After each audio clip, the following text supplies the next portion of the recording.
안녕하십니까. 내추럴 보디빌딩학과 총장 기토울입니다. 오늘은 과일이 근성장에 도움을 주는가 안 주는가에 대해서 살펴보려고 합니다. 어릴 때를 생각해보면 과일은 건강에 무조건 좋은 음식이었습니다. 지방 섭취를 줄이고 많은 야채와 과일을 먹어라. 아마 대부분 이 말을 듣고 자라왔을 것입니다. 하지만 요즘엔 패러다임이 많이 바뀌었는데요. 시드 오일이 유해하다. 야채에 있는 화학물질이 몸을 해친다. 최근 나오는 뉴스 기사들은 과일을 건강에 안 좋은 음식으로 언급을 많이 하고 있으며 그 이유를 항상 과일에 있는 과당 때문에 그렇다고 말합니다. 그리고 오늘 최근 발표된 연구를 살펴볼 건데요. 이 연구에서는 비알골성 지방간 질환을 가진 80명을 대상으로 실험했으며 두 그룹으로 나눠 한 그룹은 과일을 최대 2번을, 다른 그룹은 과일을 최소 4번을 섭취하도록 했습니다. 결과적으로 저과일 그룹은 평균 2.6서빙을, 고과일 그룹은 평균 3.4서빙을 섭취했는데요. 참고로 연구진은 서빙의 기준을 제시하지 않았으며 각자 알아서 서빙에 맞춰 먹으라고 지시했습니다. 피실험자들은 평균 350에서 500칼로리를 더 섭취했으며 활동량은 6개월간 유지한 상태로 실험을 진행했습니다. 결과적으로 과일을 적게 먹은 그룹은 6.5kg를 감소했으며 과일을 많이 먹은 그룹은 7kg가 증가했습니다. 그러면 한번 논문을 깊게 살펴보겠습니다.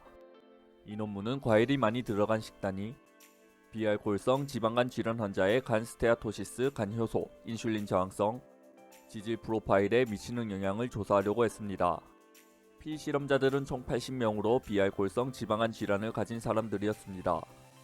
최소 나이가 18세인 사람들로 구성되었으며 BMI는 18.5에서 29.9로 건강상에 큰 문제가 없는 사람들이었습니다. 이후 36명은 저과일 그룹으로 남은 36명은 고과일 그룹으로 나눴습니다. 저과일 그룹은 하루에 2서빙 이상 과일을 먹지 못하게 했으며 고과일 그룹은 과일을 하루에 최소 4서빙 이상 먹게 했습니다.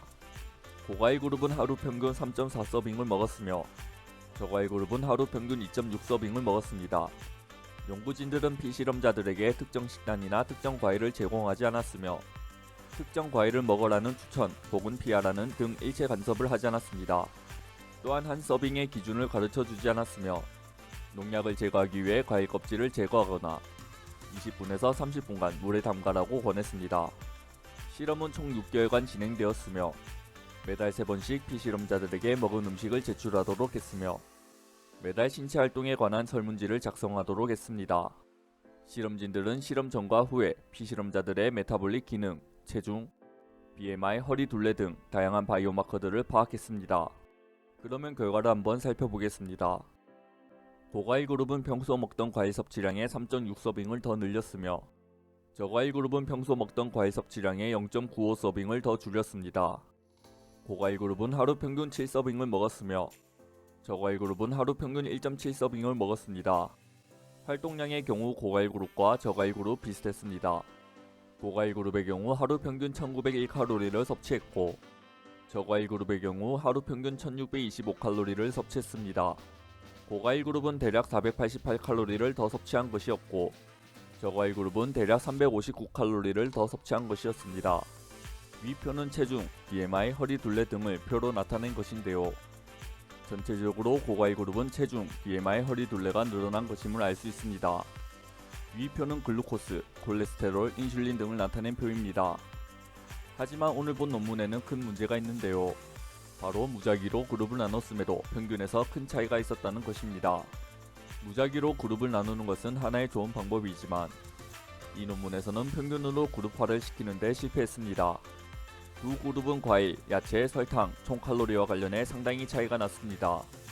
이외에도 소득 수준, 간효소, 혈중 트라이글리세라이드 수준, 혈중 콜레스테롤 기준, 혈당, 인슐린에서도 큰 차이가 났습니다. 그러면 오늘 본 강의를 해석해 보겠습니다. 이 논문에서는 과일 섭취가 에너지 섭취, 지방 섭취와 상관이 없다고 말합니다. 과일이 몸에 안 좋다고 말하는 연구는 항상 과당이 문제이고 원인이라고 말합니다. 과당과 포도당은 다르게 대사된다는 것을 고려하고 신진대사가 다른 경로로 이루어지는 이유로 과당은 더 큰 이상치질혈증, 내장지방 축적, 간지방 축적 등을 유발합니다. 과당이 체내에 흡수되는 것은 생리학적으로 흥미롭긴 하지만 간에 기질이 쌓이지 않은 사람들에게 큰 문제가 되지 않습니다. 이 연구에서는 건강한 사람들에게 과당을 하루에 150g씩 8주간 섭취시키도록 했습니다. 이후 운동이나 식습관은 유지하도록 했고 8주가 지난 뒤 다시 체크를 해보니 참가자들은 무의식적으로 과당 외 다른 당의 섭취를 줄여갔으며 비실험자들은 거의 체중을 안정적으로 유지할 수 있었고 어떠한 부정적인 대사 결과도 나타나지 않았습니다. 이외에도 많은 연구에서는 과당을 하루에 50에서 100g씩 섭취했음에도 큰 문제를 발견하지 못했다고 밝혔습니다.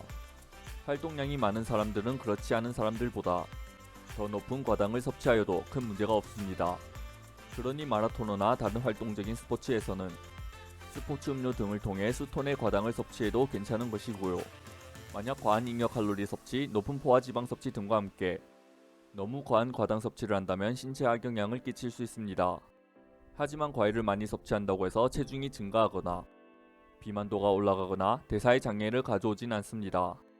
오늘 본 논문에서는 고과일 섭취 그룹과 저과일 섭취 그룹 간에 총 13.6kg의 차이가 있었는데요. 위 논문들에 의하면 몇 조각의 과일을 추가로 더 먹는 그룹이 체중이 더 늘었고 몇 조각의 과일을 덜 먹은 그룹이 체중이 더 감소했다고 합니다. 즉, 과일을 많이 먹냐 적게 먹냐가 과식을 하게 만드냐 소식을 하게 만드냐를 이끌어낼 수 있다는 말이기도 합니다. 그리고 식단에서 과일을 추가할수록 그 이상 다른 음식을 덜 먹게 됩니다. 예를 들어 과일을 100칼로리 더 먹으면 다른 음식을 100칼로리가 아닌 120, 130칼로리를 더 줄인다는 말입니다. 그러니 다이어트 시 효율적이게 되는 것이죠. 만약 우리가 본 논문처럼 사람들에게 과일을 몇 번 더 먹냐 안 먹냐에 따라 체중이 15kg가량이 빠진다고 말한다면 위 내용들이 참이어야 합니다. 첫 번째, 과일과 관련된 연구에서 이미 수많은 효과가 입증되어야 한다.